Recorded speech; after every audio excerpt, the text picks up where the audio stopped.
तो अगर हम सीए फाउंडेशन की बात करें, इसकी प्रिपरेशन कब स्टार्ट करनी चाहिए? मतलब 12th के बाद शुरू करें, 12th के साथ करें, या फिर एक साल का ब्रेक लें, किस तरीके से? प्रैक्टिकली अगर मैं बोलूँ तो मैं ये मानता हूँ कि सीए फाउंडेशन की प्रिपरेशन आपको 12th क्लास के बाद ही करनी चाहिए, क्योंकि आपको अपनी 12th क्लास पूरी कंप्लीट करनी है, आपको कॉलेज के लिए भी ट्राई करना है। तो कहीं ना कहीं अगर आपको लगता है कि भाई आप कॉलेज जाएंगे तो आप सीए की क्लासेस को या सीए के कोर्स को अपना 12th के बाद ही शुरू करें। इसके लिए सबसे बेस्ट तरीका ये होता है कि आपका पहला अटेम्प्ट जो सितंबर पड़ेगा, आपके 12th खत्म होने के बाद पूरी प्रिपरेशन के बाद, वो सितंबर हर साल का आप एग्जाम दे सकते हैं। 5-6 महीने गैप। 5-6 महीने गैप हो जाता है आराम से।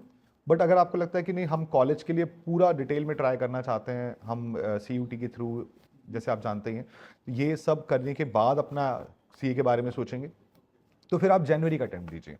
इसके बाद आप, मतलब होगा कि आप अपना कॉलेज ज्वाइन कर चुके होंगे और उसके बाद आप सीए स्टार्ट कर रहे होंगे। तो कोचिंग लेना ज़रूरी है कि बिना कोचिंग के भी? मैं ऐसा नहीं मानता। देखो, पहले के टाइम पर सीए को लेकर बहुत टफ बोला जाता था और उस टाइम पर कोचिंग्स अवेलेबल नहीं होती थी और लोगों ने तब भी सीए की है। और आज भी कोचिंग के बाद भी सबसे इंपॉर्टेंट चीज़ होती है सेल्फ स्टडी। हम जितना मर्जी बच्चे को पढ़ाएं, लेकिन बच्चा अगर घर जाके नहीं पढ़ेगा तो वो अपने आप को सीए बनाने के लिए मतलब पूरा नहीं कर पाएगा।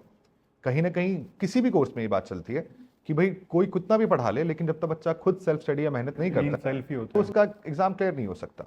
तो कोचिंग का एक आपको बेनिफिट ये मिलता है कि बस एक गाइडेंस, एक हेल्पिंग हैंड हो जाता है। आपका कहने का टाइम भी बचता है, जो चीज़ आप पूरा गो थ्रू करेंगे वो आपको कोई पर्सन जो है समझाएगा शॉर्ट में।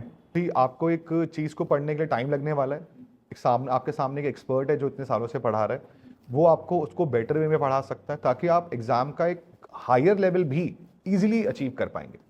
अपने आप एंड पे करने पे कई बार ऐसा हो सकता है कि शायद आप कोई पॉइंट मिस कर जाएं जो आपको एग्जाम में आने वाला है, लेकिन आपको पता ही नहीं था। तो कोचिंग का सिर्फ यही फायदा होता है कि वो आपको एक हेल्पिंग हैंड की तरह काम करने में, आगे बढ़ने में हेल्प। मेन आपने ही करना है काम।